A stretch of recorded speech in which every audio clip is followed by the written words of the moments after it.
Procuro ejercerla. Me gusta más la idea que la propia palabra. Y me parece que forma parte de lo mejor que tenemos, la condición humana, la gratitud. Pero además yo soy un poco radical en ese sentido. Yo agradezco a la mañana que esté ahí, agradezco al sentido de la vista poderme permitir ver a mis hijos, y agradezco a la gente que está alrededor trabajando conmigo el esfuerzo que hace, pues porque todo salga bien cuando tú estás al frente de un equipo. Siempre hay cosas que agradecer.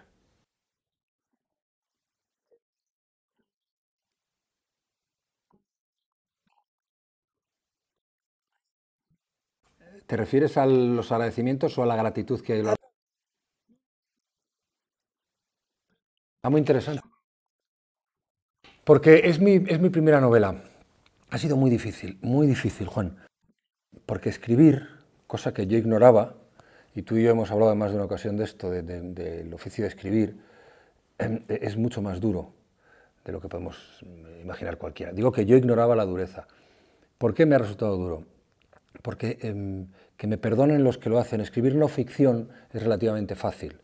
Ordenas los datos, utilizas la información con una orientación determinada que tú indexas, y sin embargo la ficción, aunque sea tangencialmente histórica como la que toco yo, porque hay personajes reales y un escenario real, es mucho más difícil, porque tienes que contar la historia, imaginar la historia, encontrar las palabras para describir lo que imaginas, y luego que esas palabras tengan sentido en un contexto mucho más amplio, que es el de una novela. Porque el periodista ve, y si no ve, imagina lo que le cuentan. Y con palabras que está habituado a utilizar, transmite esas imágenes. Pero en el libro, en la novela, en la literatura, tienes que estar constantemente refiriéndote a lo de antes, pensando en lo de después, con lo cual el contexto es mucho más amplio y es mucho más difícil. Y luego hay otra cosa que el otro día me decía un amigo mío que lo atribuía a Monterroso, que dice que yo no soy escritor, yo corrijo. Claro, pero es que eso es lo que haces, Juan. Claro, es que no haces otra cosa. Porque cuando tú has escrito un párrafo, tú has visto la idea, ya lo tengo, pam, escribes. Y cuando lo has escrito dices, hombre, no, joder, esto, dale una vuelta. Vale, le has dado una vuelta. Sigues escribiendo. 2 semanas después repasas. Y dices, esto no me encaja, esto no tiene que ver con cómo se me ha desarrollado al final el personaje. Y yo creo que es mucho más lo que he tachado y he tirado que lo que al final ha quedado, y son 469 páginas. Pero es muchísimo lo que he tachado. Y la gratitud, por lo que decía, hay mucha gente con la que he hablado, mucha gente que me ha aconsejado, mucha gente que me ha animado, y sobre todo hay dos personas, no quiero apartar a nadie, hay dos que inicialmente están en el origen de esta historia, que son Paco Bernabé y María Dueñas, pero luego hay dos personas que me apoyaron cuando yo estaba ya, daba esto por muerto, que fueron Lola Cruz, que me dijo que saben, que la editora y Palmira Márquez. La cito porque Palmira fue fundamental. Cuando el texto del que al final arranca toda la novela, después de mucho tachar, de mucho cortar, de mucho quemar, porque a veces lo quitaba con ganas, lo quemaba, de malo que me parecía, me dijeron, no, ese texto va bien, va por ahí. Entonces Palmira y Lola fueron fundamentales. Y luego al final, para ordenar todo el texto, Maya Granero, que es... No puedo, pero si no puedo vivir sin Maya. Yo no sabía que eso...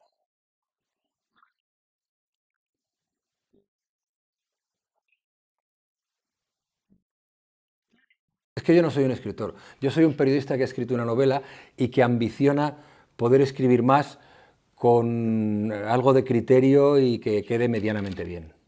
Es que lo de escritor, y lo digo sin falsa modestia, son palabras mayores. Y no tengo las cualidades todavía, a lo mejor sí, no lo sé. Pero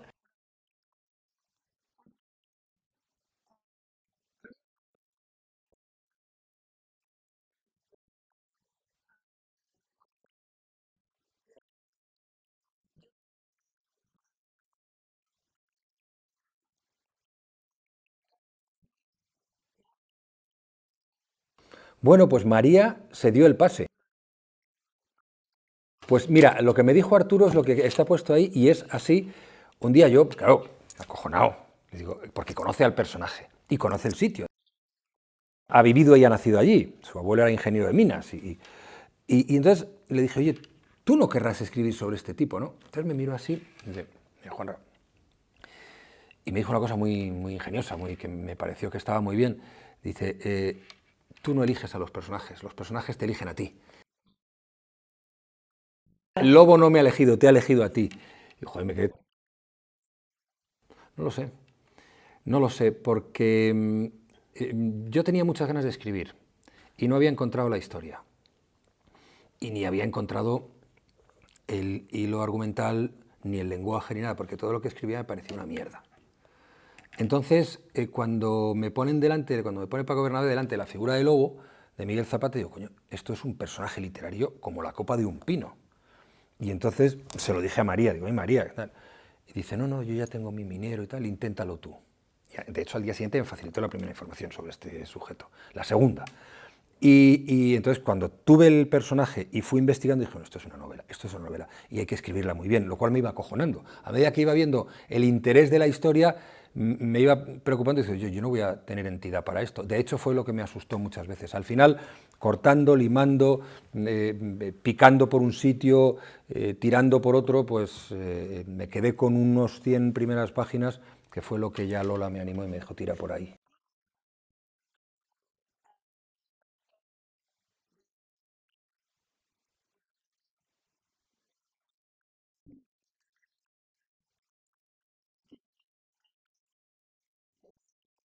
No te voy a decir a ti cómo me tienes que entrevistar, querido. No, Miguel Zapata Sáez fue un empresario minero que vivió entre 1841 y 1918, que llegó a la Sierra Minera de la Unión de Cartagena hacia los años 70 del siglo XIX y llegó con la intención de, con la ambición de hacer dinero. Y lo consiguió. Vaya si lo consiguió. No solo hizo dinero, era muy inteligente, tremendamente innovador, cambió la forma de extraer y sobre todo de transportar el mineral y llegó a controlarlo todo, desde la búsqueda de mineral hasta su puesta, después de transformado en lingotes de plata o de plomo, en los mercados internacionales. Podía mover los mercados internacionales llevando y trayendo metal y de hecho era un duro competidor de los norteamericanos. De esa sierra y de las minas de Zapata salió el mejor plomo de la época, el plomo de mejor calidad, y lo vendían caro. Y este hizo mucho dinero, tuvo mucha influencia política, como es natural, sobre todo a través de su yerno, José Maestre, que llegó a ser ministro con Maura, cuando él ya había muerto. Y entonces me sorprendieron dos cosas de él, que probablemente me obsesionan a mí también, y por eso lo centré en la novela. El olvido. ¿Cómo es posible que un tipo tan influyente, tan rico, tan importante, no solo para Murcia, quedara completamente olvidado? De hecho, su tumba es una pequeña tumba aquí en el cementerio de San Javier, al fondo, pegada a una pared. Y luego su vida torturada, porque él era un tipo que tenía muy buena, estaba muy cualificado para las relaciones públicas, era muy extrovertido, era muy, muy duro, muy poco empático y era un auténtico tirano, pero le torturó una enfermedad de la piel que lo machacó hasta el final de sus días y lo torturó un drama personal que se producía con cierta frecuencia, que se le iban muriendo los hijos. Entonces, a través de todo eso construyó una realidad paralela, una realidad ficcionada, que es la de la maldición. Entonces cuento su historia a través de una persona que es una mujer que, que me permite recorrer todos los territorios en los que quiero entrar de aquel lugar desconocido y violento, que son desde lo más bajo las mujeres de los mineros hasta lo más alto, que son los grandes empresarios. Ella se relaciona con todos. Es una hija de minero emigrante, que sufre los abusos, la violencia del padre, y se relaciona con los Zapata y termina sirviendo en la casa de los Zapata. Por tanto, su mirada, y además mirada de mujer, me permite recorrer todo lo que yo quería contar, que es aquella época, aquella familia y aquel universo tremendo.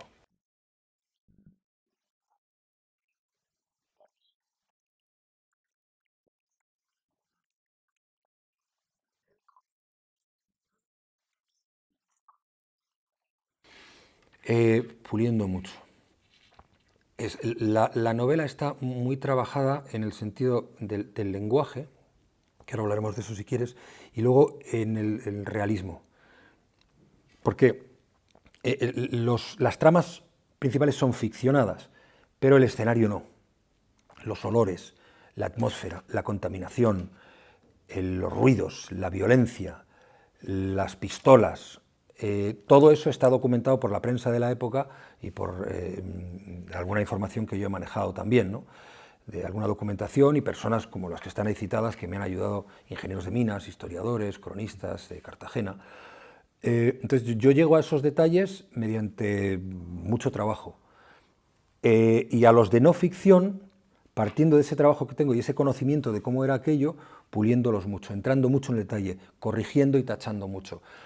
Una calle en Cartagena, en el año en La Unión, en el año 1887, tenía que oler como está contado en el libro, olía a orines, porque allí en aquella zona pasaron de 2.000 personas a 40.000 en apenas 60, 70 años, y eso es mucho.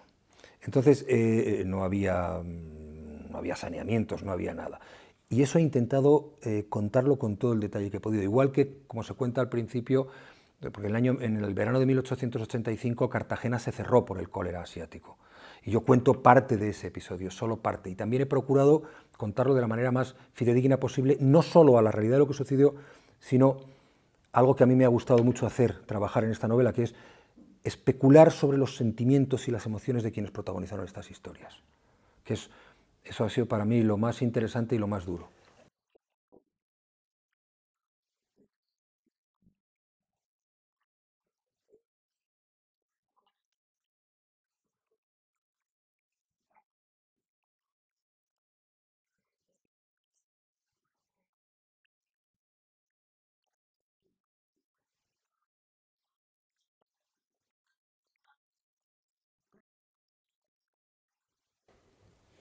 Probablemente eso, pero me decanta otra cosa. Yo en principio quiero hacer una novela histórica.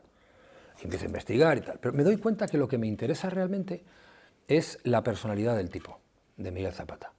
Y con él, al preguntarme cómo era este tío, entonces cómo era el universo en el que él vive, cómo es esa gente a la que él explota, cómo se vive. Entonces, yo ya sé cómo se vive, pero quiero saber cómo sienten. Entonces, como no tengo referencia de cómo sienten, tengo que, sobre los datos que tengo, sobre su acción, imaginar cómo sería. Entonces, claro, eso digo, pues eso es un poco riguroso. Eso te tiene que alejar del periodismo. Eso te tiene que alejar de la historia. Y entonces sucede algo que ya Aristóteles dijo hace mucho tiempo, que la historia cuenta la vida de un hombre y la poesía cuenta la vida de todos los hombres. Entonces, yo al huir del relato riguroso, fiel, periodístico, histórico, me permito más libertad para especular sobre cómo podía ser y para crear una trama en la cual se refleje la personalidad que yo creo que tenía y que se ajusta bastante a la realidad. En su caso y en el de las personas reales. Y luego, claro, eso me permite añadir un coro de personajes y de situaciones que me llevan a la misma dirección.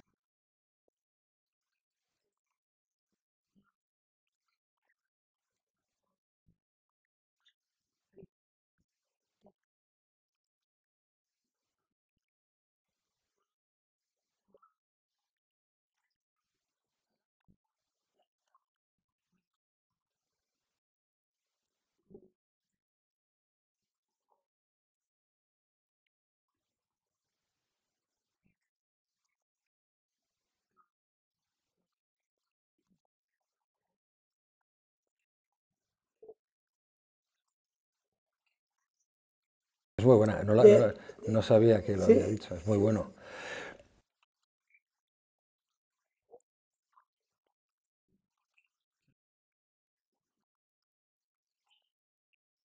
Y yo para elaborar la novela he estado en ese tiempo, en la impunidad, la tremenda impunidad de los poderosos. Es lo que más me ha sorprendido. No me sorprendía, porque al final este personaje, que es un personaje cruel, explotador, manipulador, criminal en la concepción de este siglo nuestro, de la mentalidad actual, era un hombre respetable y de bien para aquella gente. El poderoso y rico minero, el generoso minero, porque daba dinero al hospital al Hospital de la Caridad, porque creó el Hospital de la Caridad. Entonces, la impunidad de los poderosos, la imposibilidad de salir de la miseria de los miserables y la desesperanza de los débiles. O sea, es que en particular esta zona era una zona pequeña y dedicada a un mismo negocio en el que Miguel Zapata y algunos otros podían crear su propia ley, y eso es lo que hacían. Por eso digo lo de la impunidad. Existe la Guardia Civil, hay carabineros, pero, por ejemplo, uno de los hombres más ricos de la época, de antes de esta época, al que cita en la novela, es el general Requena, que llegó allí como general de carabineros, era un antiguo general carlista. Llegó como general de carabineros y se hizo uno de los hombres más ricos de la época, antes de Lobo, precisamente con la minería, ¿no? Entonces, y con su propia ley. Entonces allí la Guardia Civil estaba al servicio de los poderosos y podían violentar la ley sin ningún problema, sobre todo en aquellos pequeños territorios en los que todo el mundo se movía alrededor de un mismo corazón, que era la mina. Y la mina es cruel, la mina es tremenda. En sí mismo el trabajo de la mina es tan tremendo que yo creo que el minero, cuando sale, por lo menos en aquella época, cuando sale, ha aceptado que su situación es la de explotación y que la realidad de la vida es esa, y tiene a su mujer y a los más débiles para abusar de ellos, para explotarles. No quiero decir que eso fuera una situación general, pero la atmósfera de impunidad por arriba y de miseria inevitables las dos por abajo son los que condicionaban aquella época desde el punto de vista social, y a mí es lo que más me ha llamado la atención de entonces.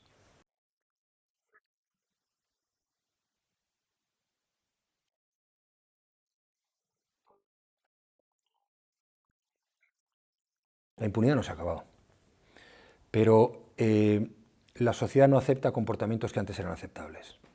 Un tío como Lobo hubiera terminado en la cárcel hoy, siempre que lo hubieran... Bueno, claro, lo manifestaba tan claramente, pero seguro que hay gente que explota en estos momentos, pero no se puede ver y no se manifiesta de la manera que se manifestaba. Estoy hablando de Occidente, ¿eh? O sea, tú sales de las fronteras de nuestro confortable universo europeo occidental y en medio mundo esto está a la orden del día. Gente a lobos debe haber centenares de miles por todo el mundo, y algunos viviendo con la impunidad con la que vivió este. María la Guapa existió. El personaje de María Adra sí está inventado, inspirado en ella. María la Guapa me llega en un momento en el que tengo muchas dudas sobre cómo tirar, en que no encontré, eso a los escritores, pues a lo mejor os suena más, para mí era nuevo, el lenguaje con el que contar. O sea, ¿cómo cuento esta historia? ¿En primera persona? ¿En segunda? ¿En tercera? ¿Quién lo cuenta? ¿Qué cuento? Entonces yo sabía que quería contar la historia, pero no encontré el lenguaje, la forma de contarla, hasta que un día alguien me habló. Pues había una mujer que se llama María la Guapa, que no está en ningún sitio, que era de aquí, del pueblo, que llegó a ser su amante, que la contrataron para cuidarle la enfermedad que tenía, y luego cuando murió su mujer se convirtió en su amante y llegaron a vivir juntos. Pues este era bastante heterodoxo. Entonces digo, bueno, ya está, ese es mi personaje. Entonces me inventé todo lo anterior de María, y el relato, la María que relata, se parece bastante a lo que yo creo que debió ser la realidad, pero porque ella fue real. Lo que pasa es que el personaje que he construido se basa en ella, pero no es tan real como Lobo. Sucede, sin embargo, que he tenido que construirlo con mucha precisión y mucho cuidado, ladrillo a ladrillo, puliendo todo para que pareciera verosímil, para que se pudieran... Porque ahí hay una dificultad, al mezclar personajes, que también es otra cosa que me ha sorprendido mucho en cuanto a lo difícil, ¿no? Que yo no pensaba que fuera tan complicado, mezclar personajes reales con los de ficción. Entonces tienes que construir... la verdad que el lector no lo sabe, pero yo no puedo escribir una cosa que yo no aceptara. Entonces tienes que construir relatos paralelos de realidad, como con un dibujo animado que mezcla las personas de carne y hueso, y es algo complicado. Entonces te exige que los personajes de ficción, y sobre todo cuando un mismo personaje es ficción y realidad, pues estén muy bien construidos. Eso me ha preocupado mucho, que los personajes tuvieran sentido, estuvieran construidos.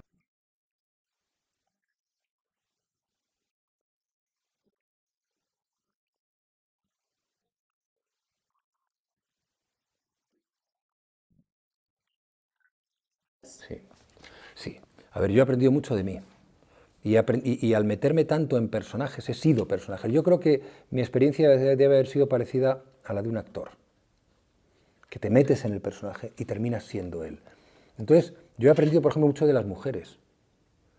Es curioso, pero eso me he dado cuenta después. Yo he estado, sobre todo, iba a hacer 4 años, pero la última fase de escritura de novela, año y medio, cada vez que me ponía a escribir era una mujer, era María Adra. Y entonces me tenía que meter en ella, tenía que describir sus emociones, sus sensaciones, y tenía que abstraerme mucho de mi propia realidad para meterme en una mujer. Y al final, cuando he terminado la novela, y cuando concentrado ya en la realidad que tengo alrededor, que la novela me ha impedido, me ha cortado mucho, me centraba en la radio, en el programa y tal, pero luego volví a escribir y mi vida era la radio y la novela.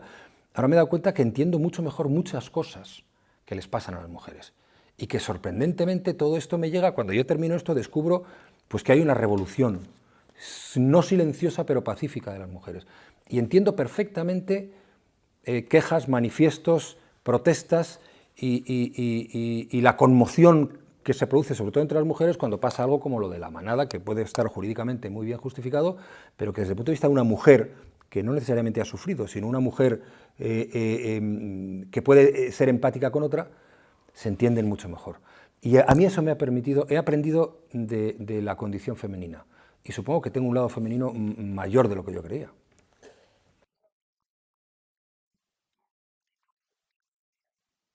Gracias a ti por haberme invitado, Juan.